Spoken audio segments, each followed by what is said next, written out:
Gênesis capítulo 4, versículo 1 diz assim: Coabitou o homem com Eva, sua mulher, e esta concebeu e deu luz a Caim. E então disse: adquiri um varão com o auxílio do Senhor. Depois deu à luz a Abel, seu irmão. Abel foi pastor de ovelhas e Caim lavrador. E aconteceu que no fim de uns tempos trouxe Caim do fruto da terra uma oferta ao Senhor. Abel, por sua vez, trouxe das primícias do seu rebanho e da gordura deste. Agradou-se o Senhor de Abel e de sua oferta, ao passo que Caim e de sua oferta não se agradou. Irou-se, pois, sobremaneira Caim e descaiu-lhe o semblante. E então lhe disse o Senhor: por que andas irado e por que descaiu o seu semblante? Se procederes bem, não é certo que serás aceito? Se todavia procederes mal, eis que o pecado jaz à porta, o seu desejo será contra ti, mas a ti cumpre dominá-lo. Versículo 8, disse Caim a Abel, seu irmão: vamos ao campo. Estando eles no campo, sucedeu que se levantou Caim contra Abel, seu irmão, e o matou. E disse o Senhor a Caim: onde está Abel, teu irmão? Ele respondeu: não sei. Acaso sou eu tutor do meu irmão? E disse Deus: que fizeste? A voz do sangue do teu irmão clama na terra a mim. És agora, pois, maldito, porque sobre a terra cuja boca se abriu para receber de tuas mãos o sangue do teu irmão, quando lavrares o solo, não te dará ele a sua força, serás fugitivo e errante pela terra. Então disse Caim ao Senhor: é tamanho o meu castigo que já não posso suportá-lo. Eis que hoje te lanças da face da terra, e da tua presença hei de esconder-me. Serei fugitivo e errante pela terra. Quem comigo se encontrar me matará. Versículo 15, o Senhor, porém, lhe disse: assim qualquer que matar a Caim será vingado 7 vezes. E pôs o Senhor um sinal em Caim, para que não ferisse de morte quem quer que o encontrasse. Retirou-se Caim da presença do Senhor, e habitou na terra de Nod, ao oriente do Éden. Até aqui, queridos, uma coisa muito interessante de ser humano é que todos nós possuímos uma cultura diferente. A nossa cultura pode ser até semelhante, porque a cultura tem a ver sim com a nossa nacionalidade, lugar em que nós nascemos, mas cultura é esse conjunto de coisas que nos faz viver a vida do jeito que eu vivo. O interessante é que mesmo que a nossa cultura seja semelhante, isso não significa que ela é idêntica, muito pelo contrário, porque você não foi criado com os pais que me criaram, eu não fui criado com os seus pais, com os seus avós. Embora a gente tenha uma cultura semelhante, somos todos brasileiros, estamos no Mato Grosso, nossa cultura ainda não é idêntica, ela é diferente. E o interessante é que a cultura, embora esteja impregnada em nós, nos nossos familiares, até mesmo no núcleo familiar nós vemos diferenças culturais. Quem aqui tem filho de menos de 7 anos de idade? Eu tenho também, amém. Aí o que acontece? Você leva o seu menino, sua menina, pequeno, para passar o final de semana na casa da tua mãe, do teu pai, do vô, da avó. E aí o final de semana passa ligeiro. Como é que ele volta para a tua casa? Como que ele volta? Volta cheio de manias. Se for aquele recesso do meio do ano ainda, passar 2 semanas na casa de vô e da avó, como é que volta? Voltam cheio de manias. Só que aí quando chega na sua casa, logo no primeiro dia, quer pular no sofá, quer comer doce antes da refeição. E o que você fala? Aqui não é a casa da sua avó, não. Aqui não é a casa do vô, não. Aqui as regras são diferentes. Cultura é algo sensacional. E por que eu estou falando sobre isso? Para entendermos qual que é a ligação disso com o texto que nós acabamos de ler, nós precisamos recontar a história de Caim e Abel no texto lido aqui. E eu quero dividir essa história em algumas cenas. E eu quero que você preste bastante atenção, deixe a sua Bíblia aberta, porque nós vamos voltar nela daqui a pouquinho. A primeira cena do texto que nós lemos: Adão e Eva acabaram de ser expulsos do paraíso. Eles estão agora vivendo fora daquele contexto ideal que Deus havia criado para que eles vivessem.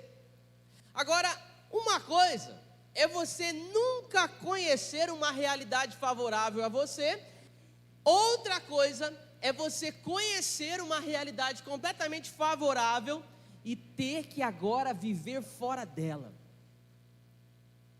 Quem nunca teve dinheiro, se vira com o que tem. Mas uma coisa é você ter muita grana e do dia para a noite perder toda essa grana. Dói mais, machuca ainda mais, dá saudade daquele tempo. Então essa é a primeira cena. Sair do paraíso foi realmente um grande trauma na vida de Adão e na vida de Eva. A adaptação àquele novo contexto, com certeza foi muito difícil para esse casal. Sofrimento, dificuldade, tudo por causa do pecado. Tudo por causa do pecado que entrou na vida desse primeiro casal. Só que o texto diz que de repente eles começaram a perceber que era preciso seguir, era necessário tocar a vida. A Bíblia diz que Adão teve relação com a sua esposa engravidou e deu à luz a um filho, e quando Eva deu à luz a esse filho, essa convicção de que a vida segue, de que é preciso continuar, essa convicção tomou o coração de Eva, a ponto dela batizar o menino com o nome de Caim. E o texto diz que ela chamou de Caim porque disse consigo: Deus me ajudou, Deus me deu um filho homem. A palavra hebraica Caim é a junção de duas palavras, a palavra Deus e auxílio. Literalmente a palavra Caim é traduzida por Deus ajuda. Deus ajuda. E o nome Caim é uma espécie de declaração de fé da própria Eva. Deus ajuda.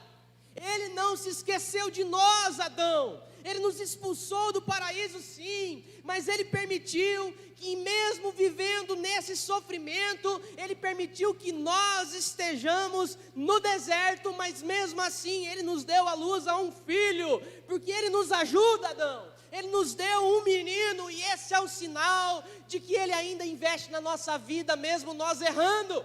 Esse ainda é o sinal de que Deus nos expulsou do paraíso como punição do nosso erro, mas Ele ainda está conosco. Deus nos ajuda. Caim, Deus ajuda.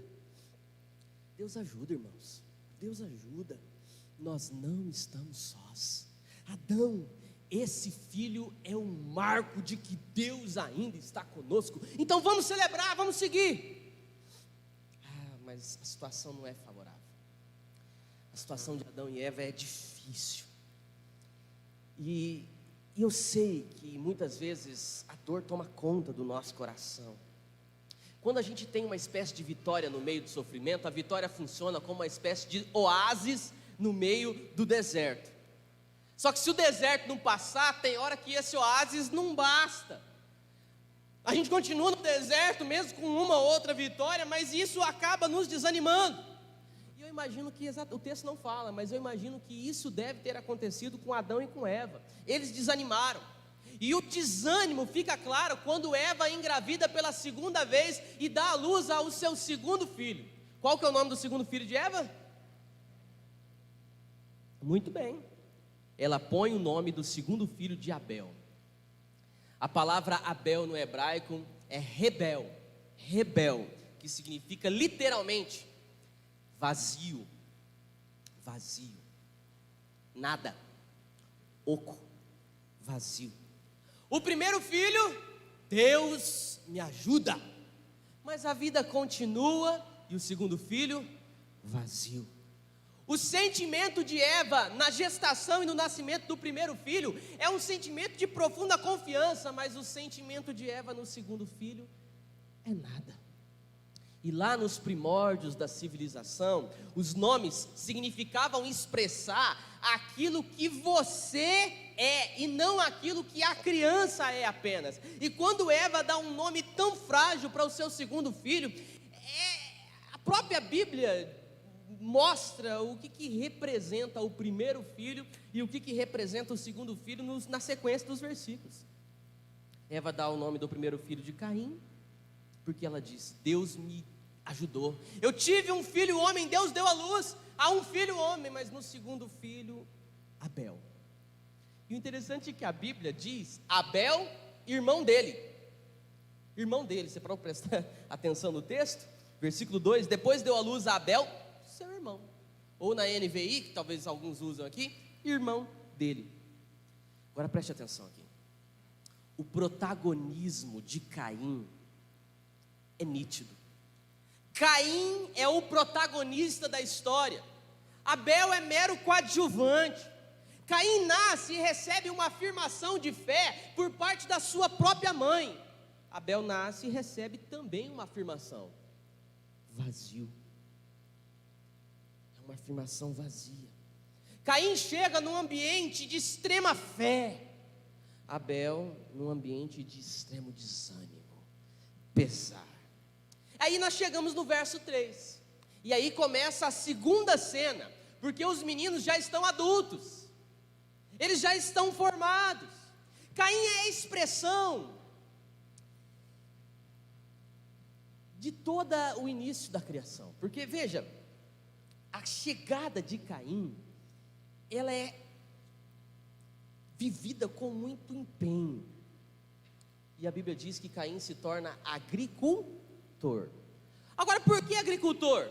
Porque agricultor é aquele que se apropria da terra. O agricultor é aquele que chama a terra de sua, que toma a terra como sendo sua posse. O Caim chega e diz: esse chão é meu, essa terra é minha. Olha só a vida do Caim, ele foi recebido no mundo assim, ele foi criado assim, nascido para vencer e para conquistar, tomar posse, possuir, dar nome, é meu. Isso aqui é meu, eu vou plantar aqui, essa terra aqui me pertence, eu vou lançar aqui a minha semente.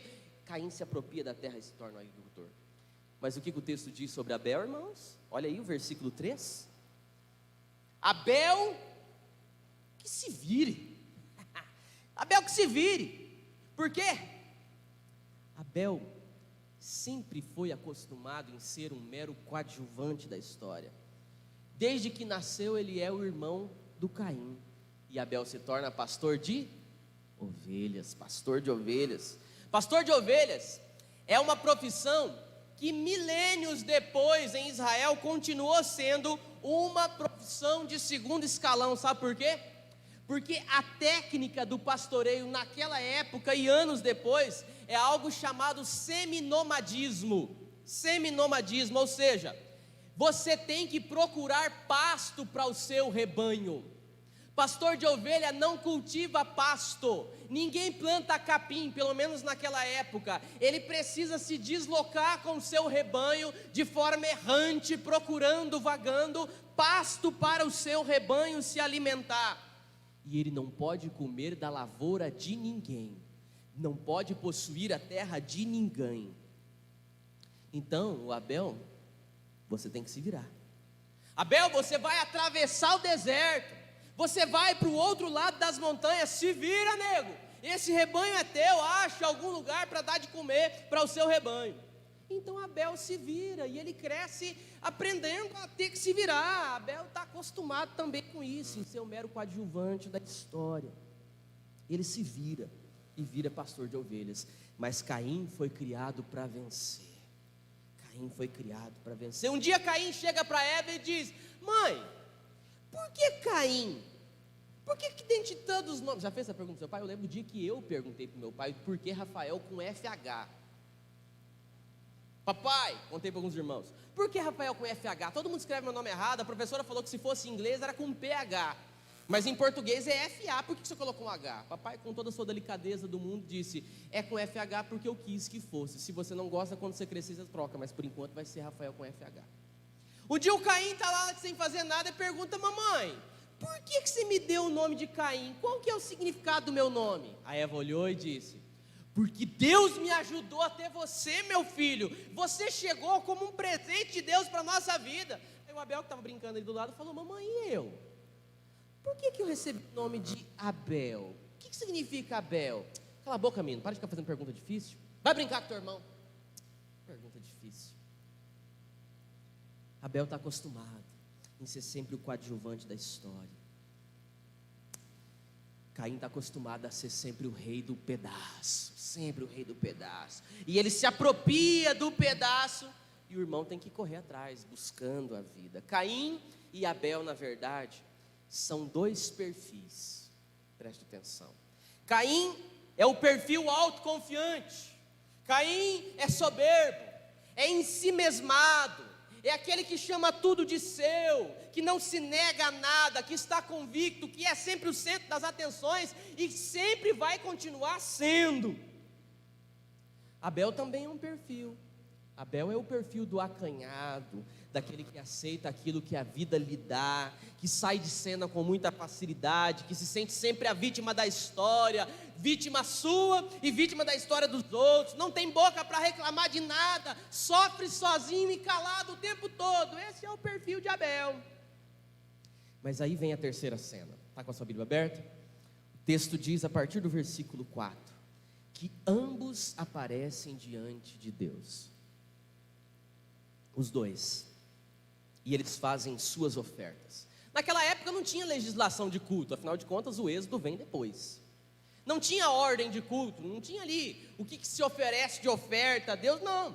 Então os dois levam as suas ofertas como expressão da sua fé mais simples, um sinal de que Adão e Eva fizeram como pais a lição de casa, porque ensinaram os seus filhos sobre Deus, ensinaram os seus filhos sobre a fé, sobre a importância de entregar a Deus as primeiras coisas. Pai e mãe, nós precisamos ensinar português, matemática, manias, hábitos civis. Precisamos ensinar nossos filhos a ser honrados, mas precisamos também ensiná-los a amar a Deus. Adão e Eva fizeram isso. Caim levou os primeiros frutos do seu trabalho, Abel também levou os primeiros frutos do seu trabalho, e ambos ofereceram para Deus. Mas algo surpreendente aconteceu. O texto diz que Deus aceitou a oferta de Abel, mas recusou Caim e a sua oferta. Deus recusou Caim e a sua oferta.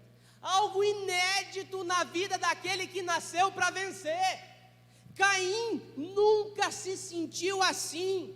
Caim jamais se sentiu e se imaginou que isso um dia pudesse acontecer na vida dele, que o seu irmão Abel, o vazio, fosse valorizado e ele fosse desprezado. Caim jamais imaginou isso.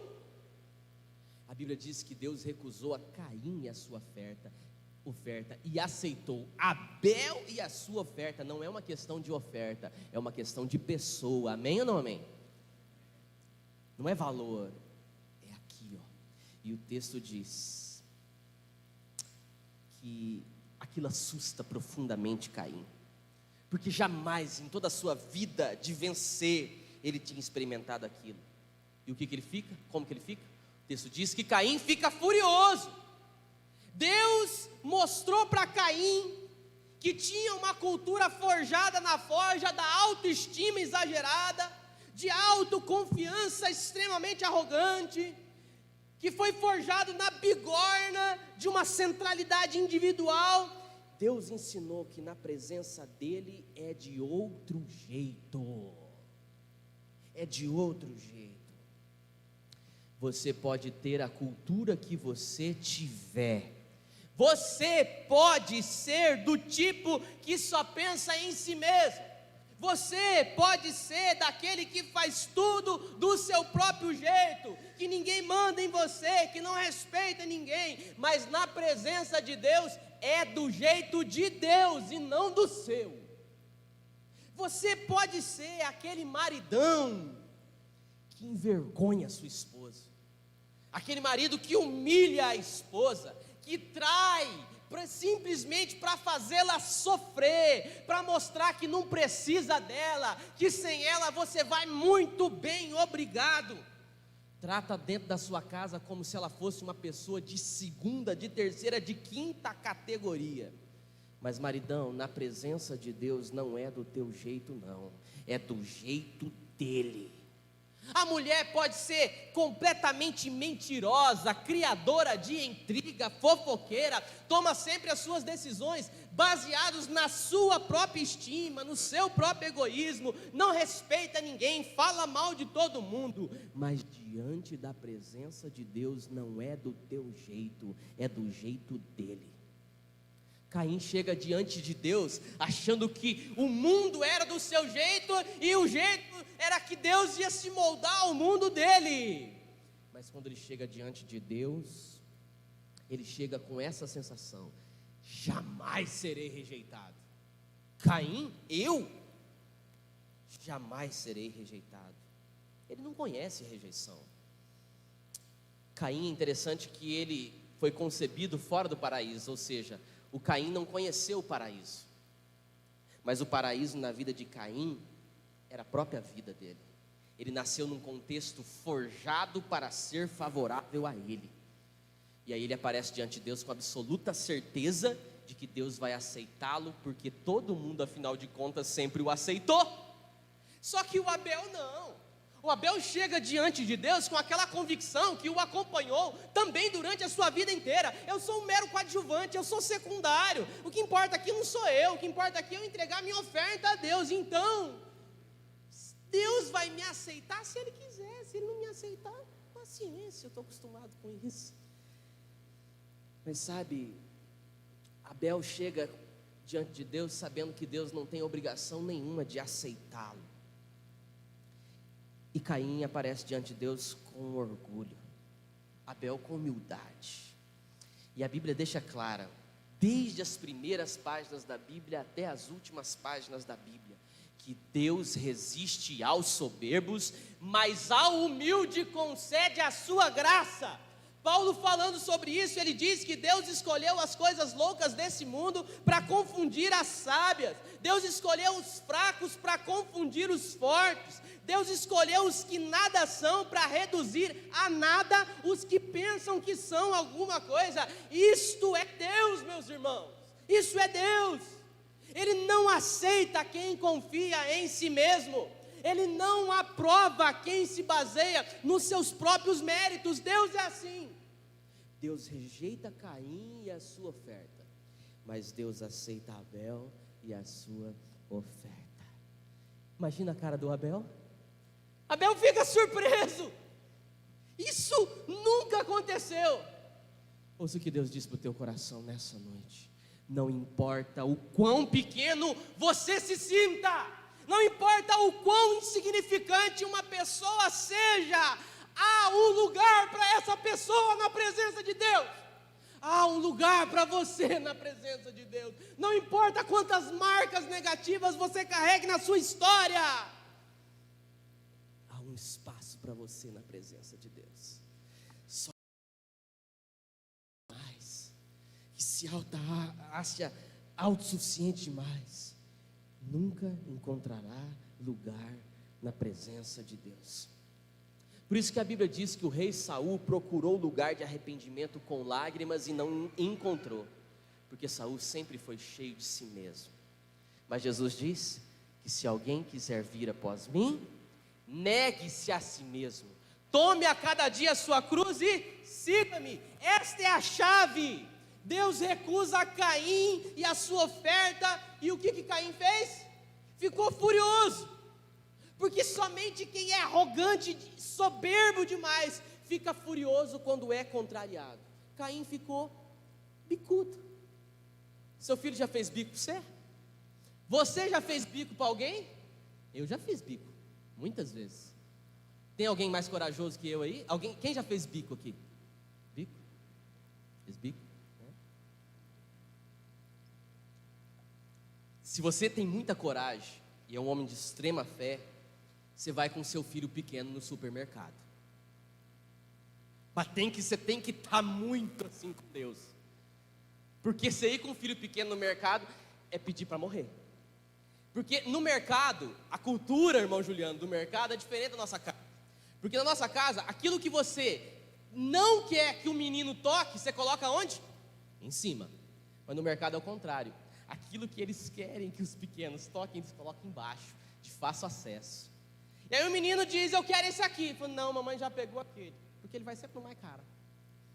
Não, mamãe já pegou aquele. Não, mas eu quero esse. Não, já pegamos aquele, não vai levar esse. E ele começa a chorar. E diz, não, porque eu estou partindo do ponto que você é daqueles que não desiste. Não e não. Falei não e acabou. E aí ele se joga no chão. Eu vi um vídeo no Facebook uma vez, que aconteceu essa cena. E aí, o que a mãe fez? Ela se jogou no chão e começou a se espernear também. E o menino gritava e a mãe no corredor do mercado esperneava também. O menino do nada levanta, olha para a mãe, esperneando, morrendo de vergonha e sai. Fica esse conselho para você, irmã. Espernia. Corredor de supermercado, rola mais que ele. Fica a dica, né? Quem tiver coragem. Via de regra, o que o menino faz? Bico.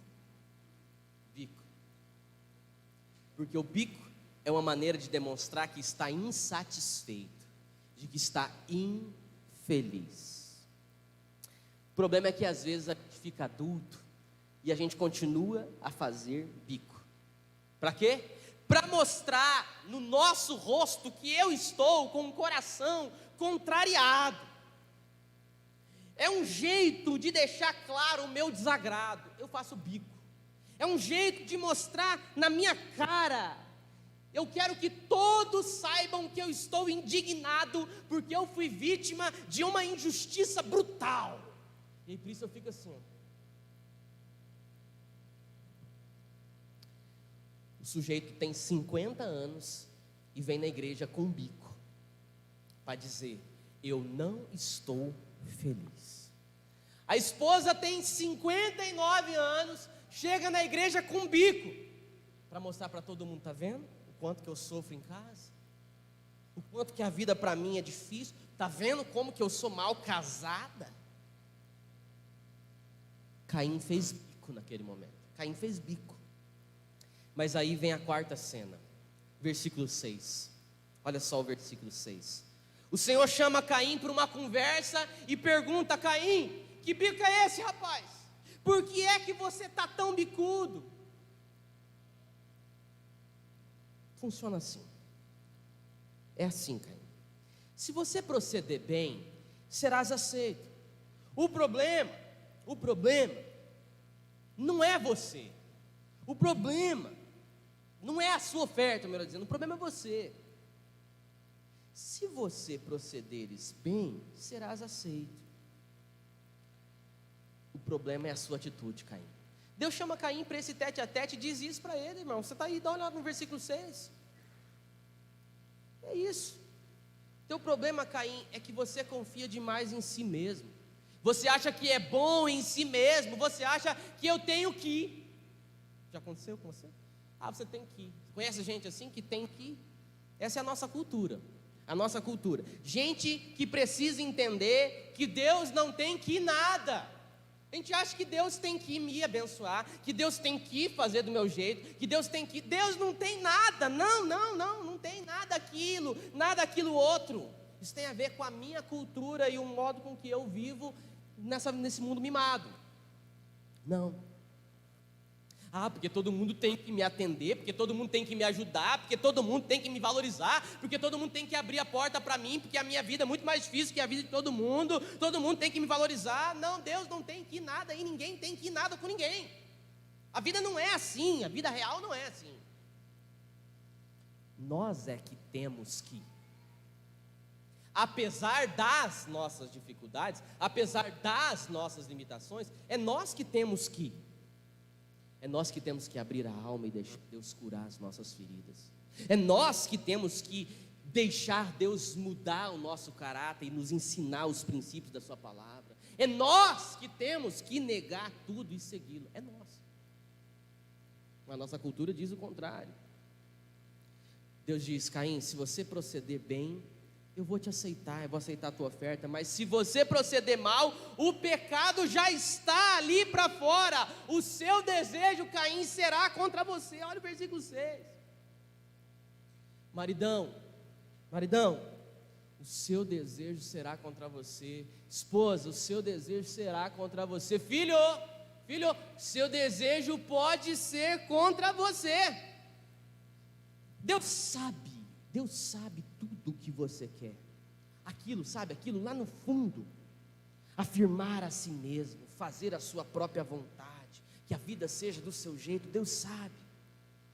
Mas isso é contra você mesmo e não ao seu favor. Ao seu favor é que a vida seja do jeito de Deus e não do seu.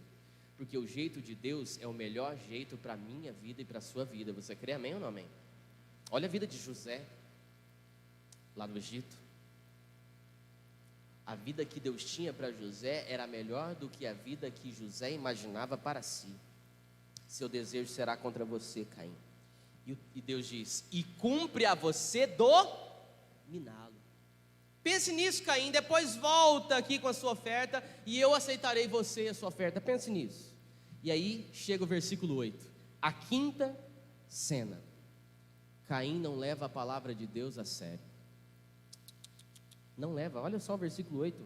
Ele chama o seu irmão para um passeio. E aí eu imagino que o Abel ficou muito satisfeito com isso, porque ele sempre foi tratado pelo irmão como uma espécie de coadjuvante, e agora o seu irmão está o chamando para passear. Eu imagino o Abel pensando assim: puxa vida, Deus me valorizou e agora o meu irmão também está percebendo o meu valor e também me chamou para dar uma volta, olha. E o Caim chega no Abel, aliás, o Abel chega para o Caim e fala: meu irmão, para onde vamos? Caim diz: para longe, muito longe. O Abel pensa: olha que legal, ele quer conversar comigo, ele quer me conhecer um pouco melhor, finalmente ele sabe do meu valor. Só que no meio do caminho a Bíblia diz que Caim parte para cima de Abel e o mata. Sabe por quê? Porque mudar a cultura não é algo fácil. Mudar a cultura não é algo fácil. Toda vez que eu me vejo desafiado a mudar uma acomodação, todas as vezes que eu me vejo levado a sair do meu conforto, sair do meu costume e ir para um outro lugar, eu sofro e eu faço de tudo para evitar esse sofrimento. E aí eu crio essa cultura de Caim. Todas as vezes que alguém entra no meu caminho e se mostra desfavorável a mim, eu procuro eliminá-lo. Veio trabalhar um rapaz no mesmo setor que eu na empresa, o cara é caroço, eu vou fazer de tudo para que ele saia dali, para puxar o tapete dele. Caim olha para o seu irmão e diz: Abel é o culpado, porque é muito mais fácil apontar a culpa, né?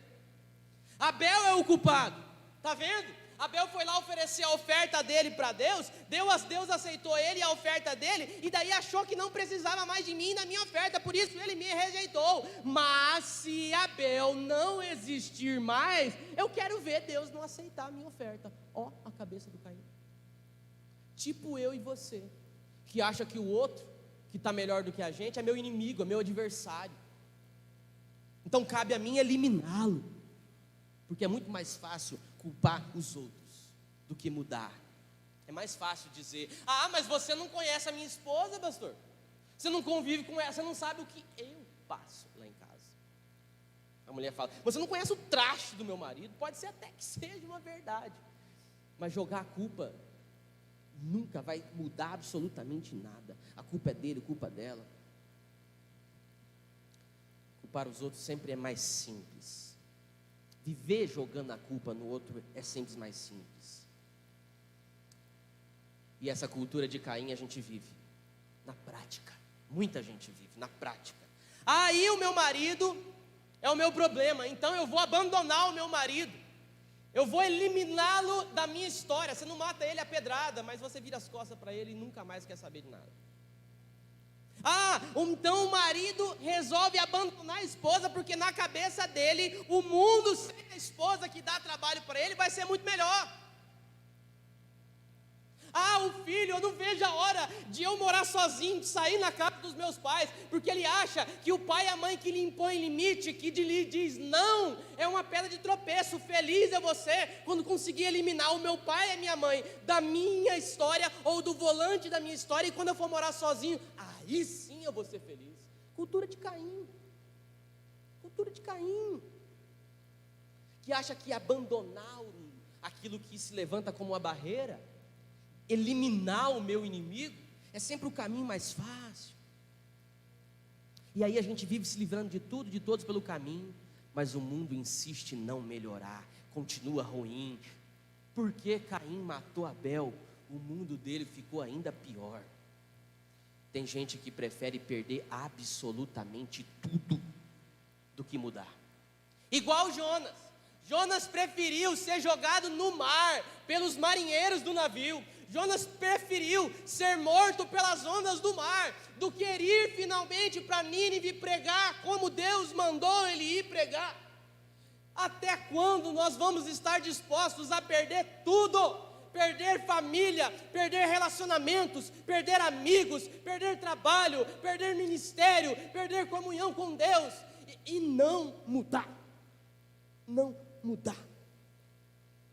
Caim preferiu matar o seu irmão do que reconhecer que precisava mudar de atitude. E aí vem a cena final, e eu estou acabando. Deus chama Caim de novo.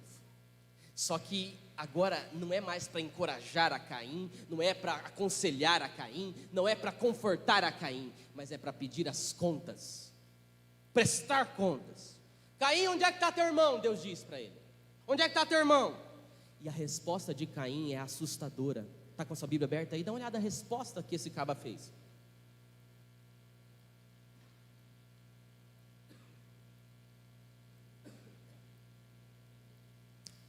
Olha a resposta. Entrou no buraco errado a água aqui. Caim não diz, não sei, acho que ele foi passear. Caim podia ter dito, sumiu. Ele não diz nada disso. Olha a resposta de Caim. Acaso eu sou tutor do meu irmão? Acaso eu sou responsável pelo meu irmão? Irmãos, todo mundo aqui teme a Deus, todo mundo aqui conhece a Deus. Qual que seria a resposta certa para essa pergunta? Acaso eu sou responsável pelo meu irmão? Se você é filho de Deus, você sabe que a resposta para essa pergunta é sim. Você é responsável pelo seu irmão. Porque todos nós somos responsáveis uns pelos outros. Ninguém sobrevive nesse mundo sozinho. Aliás, o ser humano é o único que nasce precoce em toda a dinâmica da criação. Você tem lá uma terrinha, tem lá uns boizinhos, tem lá umas vaquinhas. O que acontece? Nasce um bezerro. Daqui para ali esse bezerro está pronto, se virando sozinho. É ou não é assim? E teu filho? Quantos anos demora para ele aprender a se virar sozinho? O irmão já está com 30 anos e não aprendeu a se virar sozinho. Só o ser humano é assim. E aí a gente vem dizer que eu não preciso de ninguém? Acaso eu sou o responsável pelo meu irmão? Sim! Sim! É sim! Porque nós precisamos uns dos outros. A resposta de Caim, sim!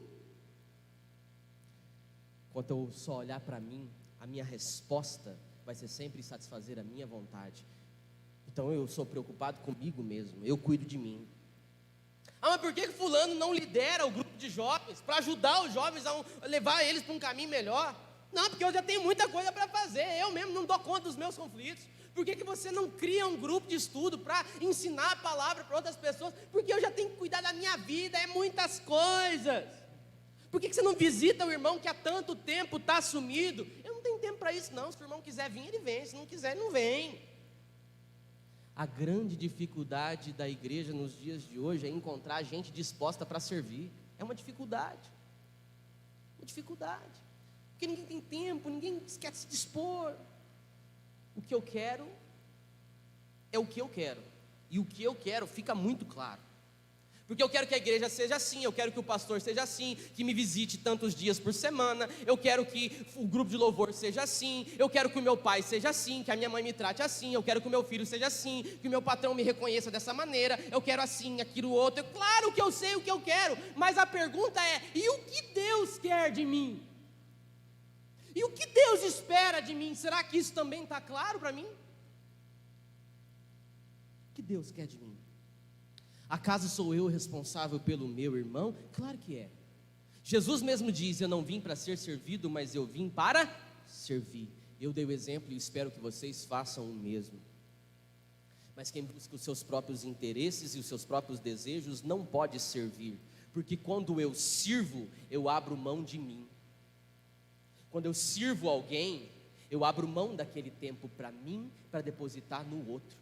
Quem serve não tem tempo para pensar em si. Cadê seu irmão, Caim? O que você fez? Deus diz. E olha a palavra que Deus fala para Caim, eu acho isso fantástico. Deus diz: escute. Essa palavra é muito importante, escute.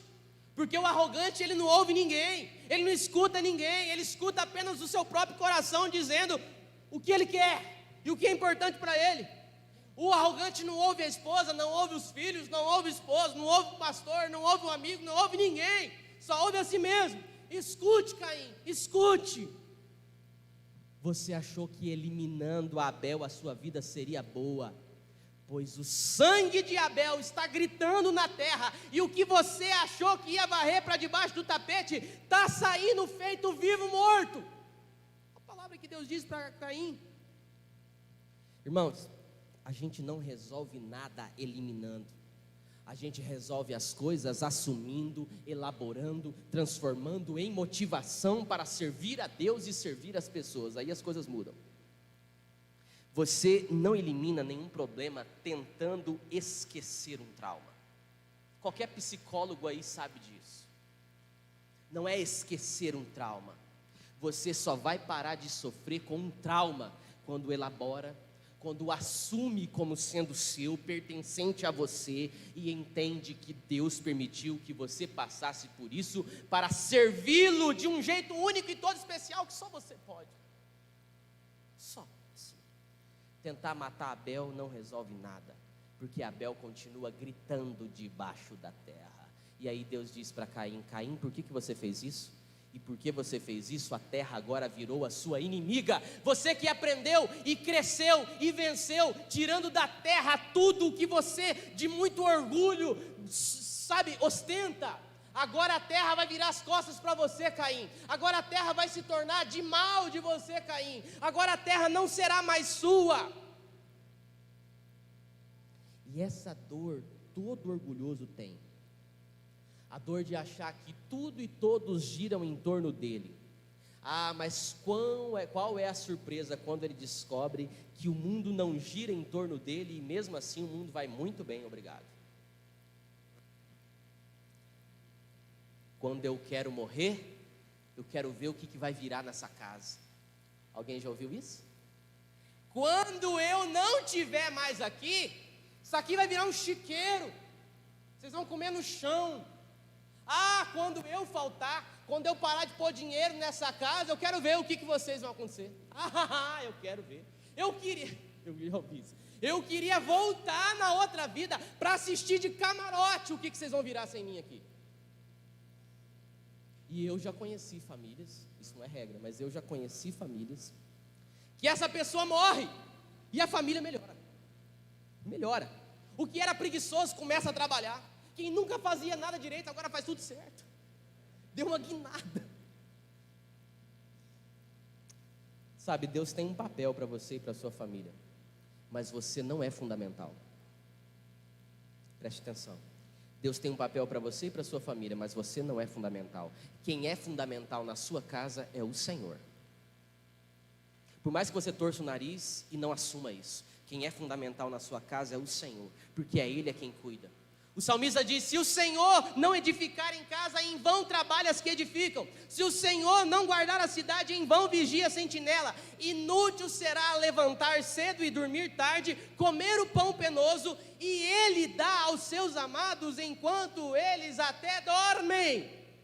O Caim fica apavorado e ele diz: esse castigo é demais para mim, eu vou ter que viver como errante, eu vou ser fugitivo, se alguém me encontrar e saber o que eu fiz, eles vão me matar, Senhor. E aí eu estou acabando.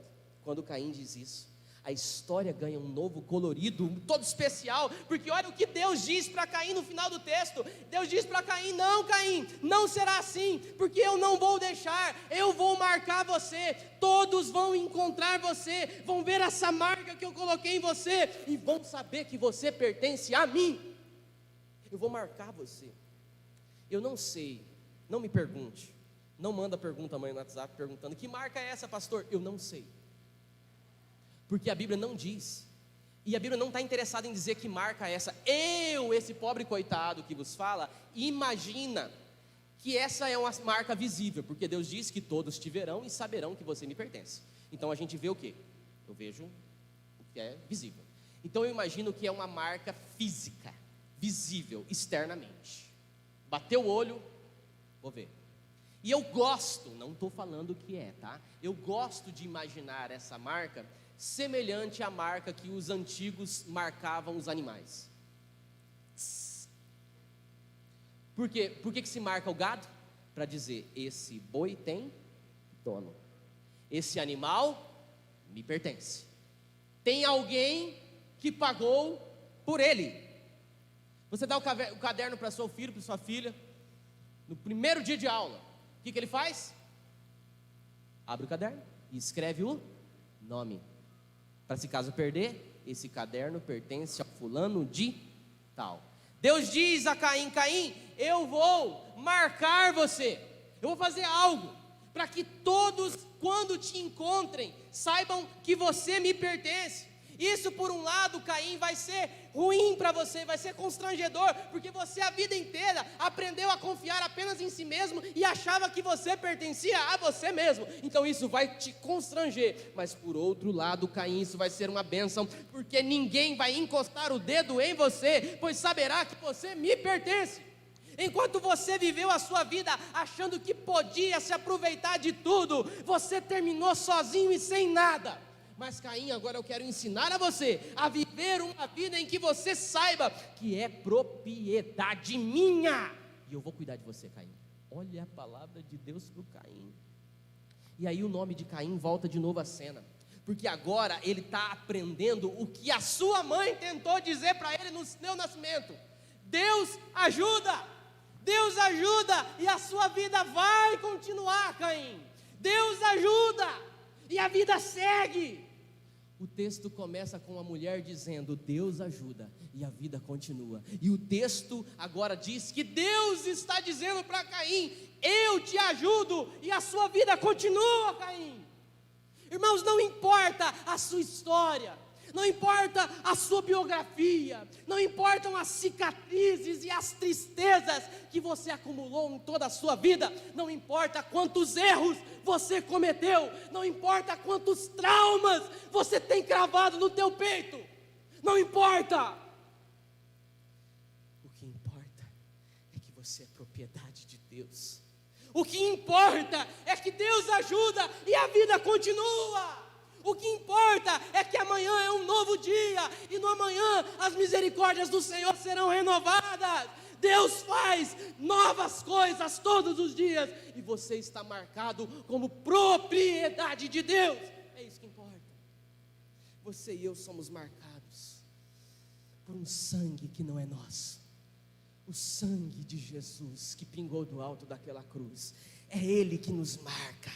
E esse sangue de Jesus sinaliza que nós somos propriedades de Deus, e Deus nos ajuda, e se Ele nos ajuda, a vida pode continuar. Amém ou não amém? Vamos colocar em pé, por favor. Amanhã será um novo dia, as misericórdias do Senhor serão renovadas sobre você. Você ainda pode ser quem Deus quer que você seja. Se você crê nisso, eu quero